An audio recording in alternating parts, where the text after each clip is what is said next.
White, and the interesting part about my association with Violet Street, or Bendigo Violet Street as it's known now, is that my two brothers and myself, we did our primary education at Violet Street, and then ironically I came back here as principal of the school in 1988.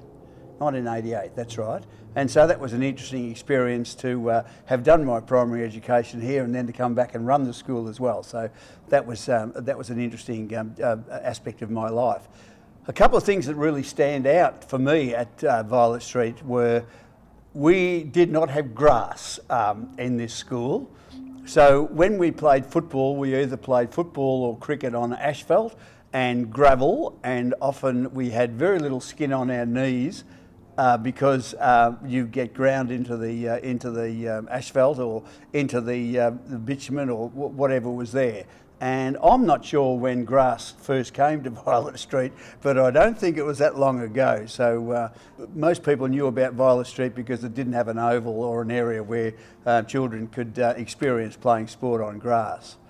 The other thing is I ended up becoming a teacher myself, and in the days that I was a teacher, the strap, which you would have heard about, was very well used. And I was a bit of a victim of this, so you would think that you would get the strap for doing something quite serious, but no.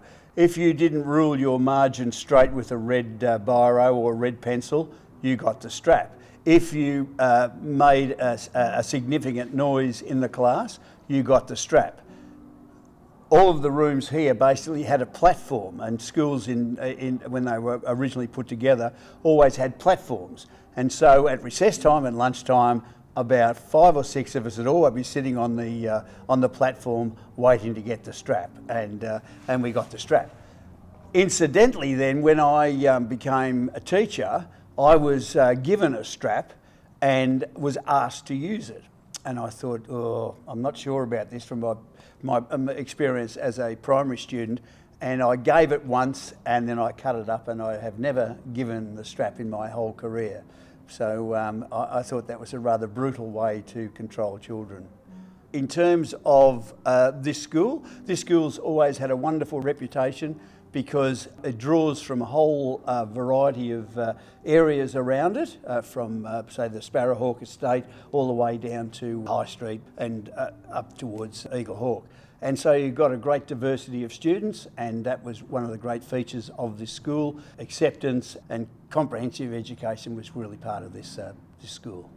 When I came here as principal in 1988, Bob Campbell, Marion's father, had said to me, we worked long and hard, a group of people, to put this school together to transform it, and they all said that they wanted to carry on some association with the school. And so Bob started it off, and in its heyday they used to have dances and whatever in the Bendigo City Hall. It was very big, and there were about 200 members.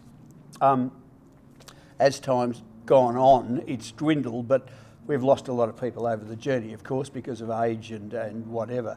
But it's been going since, I think it's been going about 34 or 35 years. So it's the only school, certainly only primary school in this area, that does have an old Violetarian group, or past teachers, past students, and they really appreciate the fact that they get together once a year and associate themselves with the school and remember when they walk through the building where they were and what grades they were in, and the changes that have taken place over the time.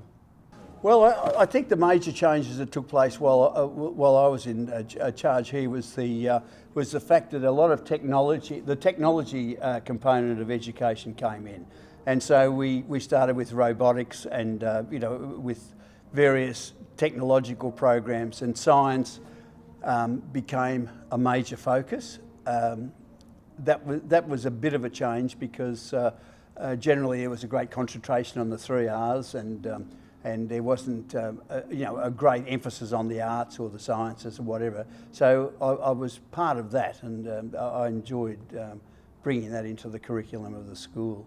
One of the great features of Bendigo Violet Street is the fact that I've just forgotten Brian's surname, but he has put together a program here where the children are involved in horticulture, in terms of enriching soil, growing their own vegetables and fruit and vegetables, and then inviting their folks along to a meal that they've prepared. And I thought that was one of the great highlights of Violet Street Primary.